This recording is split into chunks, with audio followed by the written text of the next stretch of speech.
رضا پهلوی وقتی که بچه بود، قنداقی بود، پوشکش میکردن، پرستار فرانسوی داشت. شاه و شهبانو اینا شبا که نبودن، اینا که بچه داری نمیکردن که، روزا که کارهای دولت و مملکتی بود، شبها هم به مهمونی بود. تو کاخ این بچه میمون تو یه اتاقی با اون پرستار فرانسوی. اون پرستار هم پالونش کج بود. این بچه بدون سرپرست بزرگ شده. این پرستار بزرگ میکرده. موقعی هم که پرستار نوزا سربازای گارد و گوربانا بعد میگرفتن بغلش تکون تکونش میدادن ساکت بشه. دندونای این آقا رو شما نگاه کنید، اینا به بچه خودشون نرسیدن، دندوناش رو هم سواره، ردیف نیست. اصلا فکر این نبودن، این ول بوده. شاه گفته بود که با دست ولیعهد بپرسید. ارتش بود مملکت عکسش هست، مویسی اومده داره دست بچه 6 ساله رو میبوسه. این نونور بار اومده، لوس بار اومده. جوک درست کرده بودن برای همین رضا پهلوی دبیرستان که مثلا یا مراسم میرفته، معلم ازش پرسیده که با اجازه والا حضرت همایون ولایت عهد اگر 3 تا زاویه نمیدونم چند درجه به هم وصل بشه میشه مثلا این. اون دیپلم هم که به این دادن باور کنی کادوی وزارت دربار بوده. ایشون میگن رفته یه دانشگاه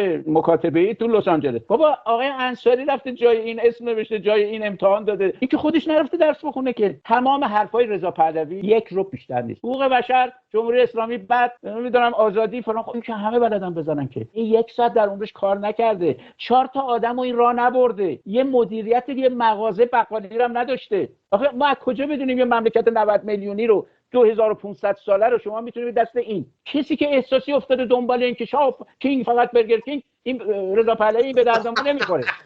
گیریم که امروز آقای ترامپ اومد و ایشونو برد گذاشت تو کاخ سعدآباد نیاوران، گفت پادشاه ایران. ایشون 65 سالش، مشکلات بیماری هم داره که ما خبر داریم. بعد از ایشون کی میخواد پادشاه بشه تو ایران؟ نور پهلوی که 24 ساله تو دیسکوتکاست، فارسی هم بلد نیست، اون میخواد بیاد کشور 80 90 میلیون 100 میلیونی ایران رو با اون همه در موقعیت اساسی ایشون اداره کنه. چه ویژگی داره که مثلا یه دختر دیگه ایرانی که تو ایران اونا نمیتونن داشته باشن؟ چرا این تخم ترکه رضا پهلوی دیگه؟ آخه نمیشه که ما که ببخشید حکومت تخمی که نمیشه آقا، این حکومت اسپرمه. 46 ساله، شوخی نیست. همه دارن میمیرن دیگه، دارن تمام میشن. آقای رضا پهلوی یا تو موفق میشی یا نمیشی. اگه نمیشی برو کنار.